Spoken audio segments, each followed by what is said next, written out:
What's up YouTube? Hope you guys are all doing well. So in this video, we're headed down to Seminole Casino Coconut Creek down here in South Florida.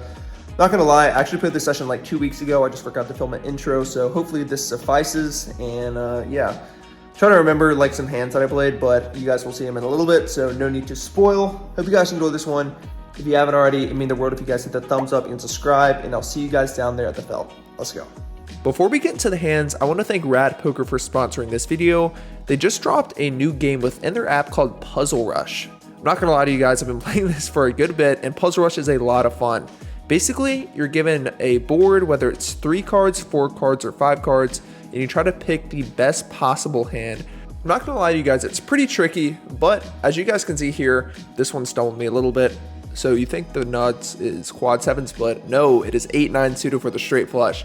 Not to mention, there's also going to be a competition within the app. 10 people at the end of the week are going to be winning $100, and to my knowledge, that's going to be going on for some time. So download Rad Poker on the App Store, and let's get back to the hands. This is a exciting one. We're in for $1,000 in the 2-5 game, hoping to get involved in some quick pots early on. The first game we get involved in, we have 2 black 7s in the hijack position. We see a +1 open up to $25.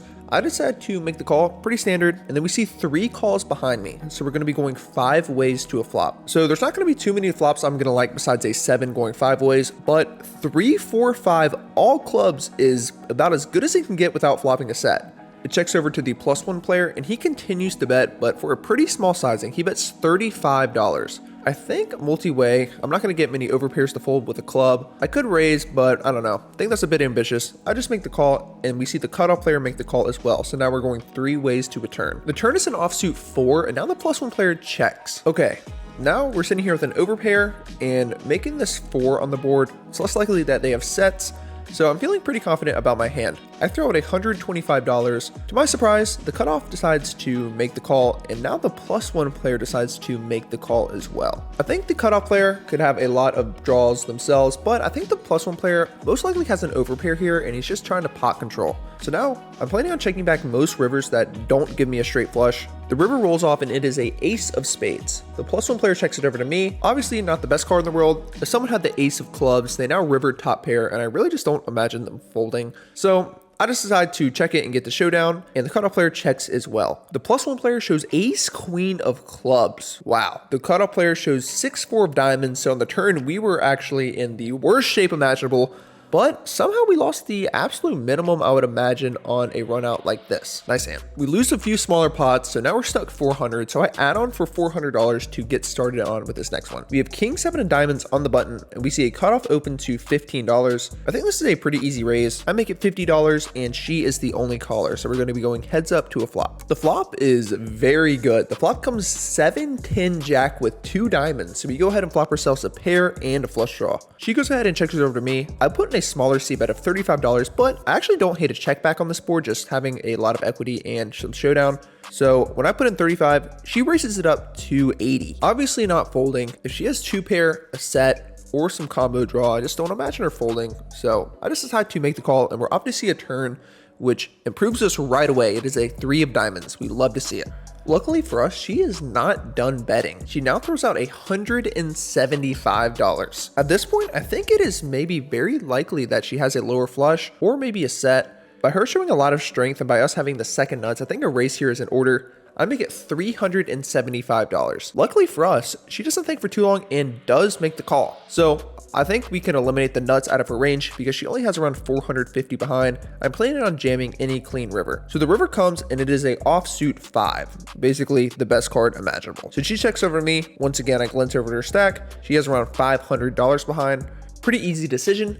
I go all in, and unfortunately for us, she lets it go, claiming she had ace jack. So happy to get a good turn card, and we happily scoop in a pretty good pot. We put on the button straddle, and we see a middle position open up to $35. We see a later position raise it up to $100, and action's down on me, and I have ace jack of diamonds. Bit of an interesting spot. Obviously a fold here is probably fine, considering the action beforehand looks pretty strong, but you have to remember that when you're playing poker, what are your opponent's tendencies? So I'm asking myself, is this a player that's capable of bluffing in this spot? And I think the answer is yes. So I guess I could flat here, but that might entice the other player to come along and put in another raise, putting me in a miserable spot. So I think a raise myself is in order. Being in position and already looking pretty strong, I don't think I have to raise it up too big, so I just make it $300. Luckily for us, No conflict as they both release their cards into the muck. Now up around 200 on the session, we look down at queen jack of spades in the under the gun position. Easy open, I make it 20, and we see a call from the middle position player and the late position player. So now we're going 3 ways to a flop. The flop comes out queen 9-6 with 2 clubs, so a pretty dynamic board, but we go ahead and flop ourselves top pair. When action starts off with me, definitely want to be putting in a bet on this board. I throw out $40 and we only see a call from the player in middle position. So now we're going heads up to a turn. The turn is a 4 of spades, a pretty good card to continue betting on. Still imagine that we have the best hand and we can get value from an array of draws such as flush draws, straight draws, and anything in between. So once again, definitely want to be putting in a bet here. I throw out $100 and he decides to make the call. So we're off to see a river, which is pretty dang good. It comes another 4. So now every single draw in the book bricked and we're sitting here with 2 pair. Once again, I imagine we have the best hand here almost always. I'd imagine a set 2 pair would be raising on previous streets. All the draws bricked out, so I think a check here is the best play to maybe induce a bet from one of those missed draws. So I decide to check it over to him. Luckily for us, he throws out $200. I honestly don't even think about it for a half a second. I decide to make the call and he says that we are good. Happily table our hand, and sure enough, he throws his hand into the muck. So happily scoop in another decent pot. Can't complain about that one. On to the next one. In this next hand, we are playing short-handed. I'm on the button with ace-9 offsuit. Early position opens up to 30. A middle position player who I do want to get involved with in pots makes the call. A bit loose, but I do want to be getting involved with pots with a player in the middle position. So we're going to be going 3 ways to a flop. The flop comes 2-9 jack with 2 diamonds. So we have middle pair with a nut kicker. Early position throws out 30 once again. Middle position player calls, and I think this is a kind of a tough spot. There's a lot of draws on board, and we likely have the best hand, so I decide to make the call, and we're off to see a turn. The turn is a 3 of hearts. Now early position pumps the brakes and checks. Middle position now bets $75. Now, I basically am just up between the middle position player. I think early position likely gave up. I don't imagine him checking a jack or anything better, especially on this board.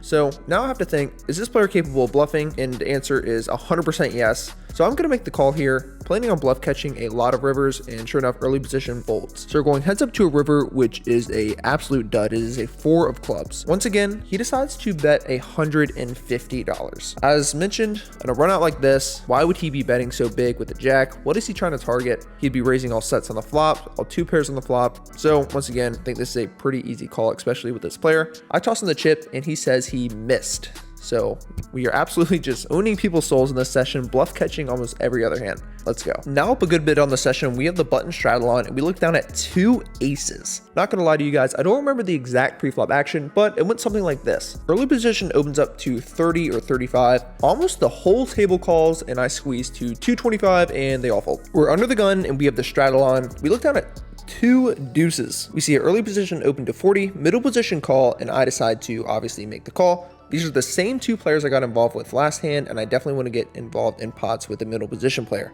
So we're going to be going 3 ways to a flop. The flop is great. We go ahead and flop bottom set on 10 deuce 3. Unfortunately though, this flop probably won't connect with them too hard. Hopefully a player does have a 10. I check it, and unfortunately action goes ahead and checks around. The turn though looks pretty promising. The turn's a king. I think this card is going to be very good for the player in the middle position. So I think checking here and planning on check raising is ideal. So that's what I do. I check it, but unfortunately action checks around once again. How does no one have a king here? Frustrating. Anyways, we're off to see a river. Hopefully they can improve, which comes a jack. Okay, maybe this card can help improve one of them, but I'm not going to check in fear of checking back. So I think betting here now is my best option. I throw out $70. Early position quickly folds, and middle position luckily puts in the chips. Obviously we're good, and we scooped this one. Just a bit unfortunate we didn't get much more value. In this next hand, we see an under the gun open to 20 by the tightest player at the table, a middle position call, and we on the big blind with ace 4 of hearts. Normally I think this squeeze here is fine, but considering the player is pretty tight and he opened up from under the gun,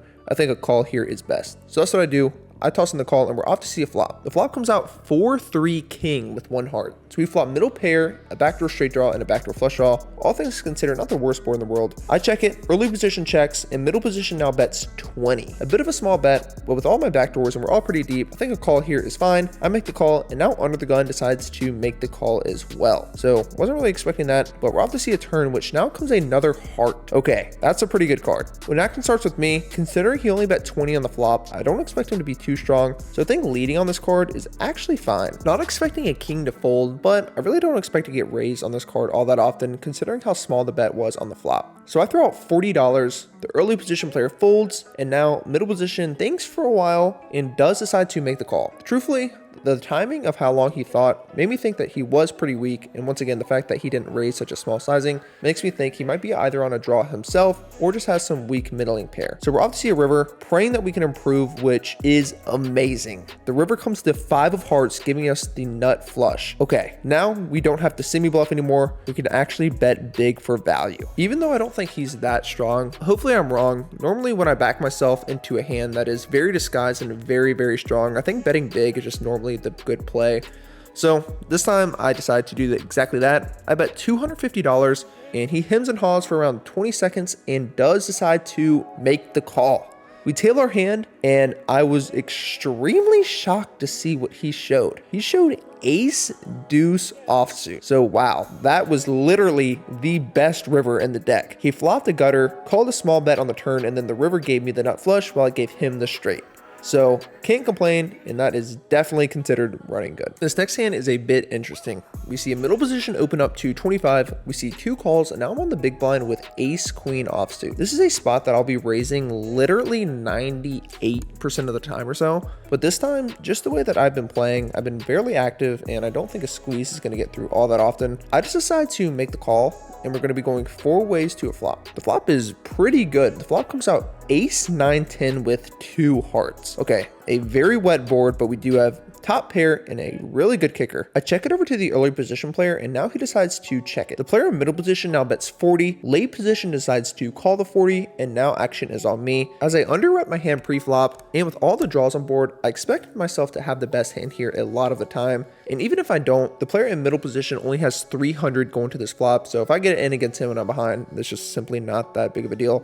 That being said though, I think I have the best hand here, so I'm going to raise it up to $200. Early position quickly gets out of the way, and middle position thinks for a little bit and goes all in for, once again, 300. To my surprise though, the player in late position now calls the 300. Okay, now we're in a bit of a spot. I'm not folding, but I'm still pretty confident I have the best hand between the late position player. We're playing 1,000 effective to go to the flop. I do have them covered, so I think the only course of action that really makes sense here is just a call. I think jamming is a slight overplay. So that's what I do. I toss in 100 more and we're off to see a turn. The turn brings no help by any means. It is a total dud. It comes a 3 of clubs. I don't think there's much point in betting here, so I decide to check it. And when he checks the back, I am pretty certain I do have the best hand. The river is a offsuit 7. So not the best river, as Jack 10 did get there. All the draws did brick other than Jack 10. So I think checking is fine. And if he bets, I most likely will call. But luckily for us, he decides to check it back. I table ace queen for a top pair and everyone mucks, claiming that they all had an ace. So knowing that information, I would have definitely put a bet in on the turn, but I don't know. Can't complain as we drag in a pretty decent pot with just 1 pair. Let me know what you guys would have done post flop in that hand. I don't know. I think I played it fine, but maybe I missed out on a little bit of value. Here's a fun one. It folds to me and I'm on the button with ace king of diamonds. So that is a pretty good hand. I open up the action to 30. We see a call from the player in the small blind, and now the big blind, which is my friend, he decides to put in a raise to 140. Even though theoretically the ranges here are pretty wide, I actually think he has a hand here. Early on in the session, he got caught bluffing a handful of times, and for the past hour or so, he's definitely cooled off and played a lot tighter. So now I think he is aware of his table image, and now he wants to make it look like he's sporadic, but in reality, I think he actually has a hand. With that being said though, ace king, we're just not folding, especially suited, and we are on the button. I think a call here is actually the best play, simply because if the flop comes ace or king high, he might be able to barrel off and we can pretty happily call. So that's what I do. I just decide to make the call instead of the trap, and the small blind player does get out of the way. So we're going to be going heads up to a flop. The flop comes out queen 9 deuce, and he decides to check it over to me. Okay, so this can mean one of two things. I think he could have a middling pair, and now he's just trying to pot control, or he could have a really strong and nutted hand such as queens. Regardless, I think ace king high has too much showdown to be betting here as a bluff, so I pretty happily check it back. and now we see another 2 on the turn. Okay, now when he checks it once again, alarm bells are definitely going off. This player is good enough to know that once I check back the flop, I most likely don't have a queen. So if he had a middling pair, I'd imagine he'd be going for value now on this turn. So the fact that he's checking it twice, I think that he has a really nutted hand here, such as queens. I think at some frequency we could have the same hand, but I don't know. I'm still pretty happy to check it back. And now we're off to see a river, which is an absolute brick. It is a 4. Okay, now he decides to bet big. I didn't even get the exact sizing, but I think it's around $300. Of course, our decision is easy. I fold and I get him to tell me what he had, and I do believe him. We are friends and I don't think he'd be lying. He said he did have pocket queens. Even if he isn't telling the truth, I'm still pretty happy with my line, but I think that is probably the likely holding that he did have. So nice hand. In this next hand, we see early position open up to 25 and we see the low jack call. I'm the hijack with 4 or 5 of diamonds. Pretty easy call. The button calls and now the small blind decides to put in the raise. The small blind makes it $125. We see the big blind fold. We see the early position player call, the low jack call, and 4 or 5 of diamonds. This is the exact hand you want in a situation like this. If a flop comes a wheel or like a flush draw, we very likely can win a pretty big pot. So I pretty happily make the call and we're off to see a flop. So an all black flop of Jack 7 deuce is definitely not ideal. Someone bets an amount that I do not know and I quickly release. For the last hand of the night, we see under the gun limp and I'm in the +1 position with 2 9s. Pretty easy raise. I make it 30. We see 2 calls behind me, and then the under the gun player decides to make the call as well. So we're going to be going 4 ways to a flop. The flop is so good. The flop comes out 4-9 ace with 2 diamonds. An ace high board, middle set, we have the effective nuts. It checks over to me, and on a board like this, we can just bet really big because any flush draw is not folding. Any ace isn't folding, so I decided to throw out $90. It does fold back around to the player under the gun, and wow, he decides to put in a raise. Although a small raise, he decides to make it $190. Obviously not folding. I think putting in another raise here is actually better. Planning on jamming any turn, considering him having around 800 behind. But being in position, I just decide to make the call and we're off to see a turn. The turn is really good. The turn is a 8 of spades, so we still have the effective nuts. Luckily for us, he is not done betting. But unfortunately, the bet now is smaller than the bet on the flop. He throws out $150. The sizing that I choose is $425, planning on jamming any river that looks clean. But unfortunately for us, he doesn't think for too long and does fold. So not too sure what he had with the line taken, but I can't complain for the last hand of the night, and we happily cash out, booking a pretty nice profit. Thank you guys for watching, and I hope you guys enjoyed the hands. What's up, guys? So we just got out of there. We were in the game for, let's see, we were in the game for 14, and we were at the game for a little bit over 3,200. So we made over 1,800, which is obviously a good night in poker. Hope you guys enjoyed this one. As for my play, I think I played pretty well. Let me know what you guys think in the comments. I really don't. Whoa, that's a freaking big spider right there. You guys see that? Don't know if you guys saw that, but big spider.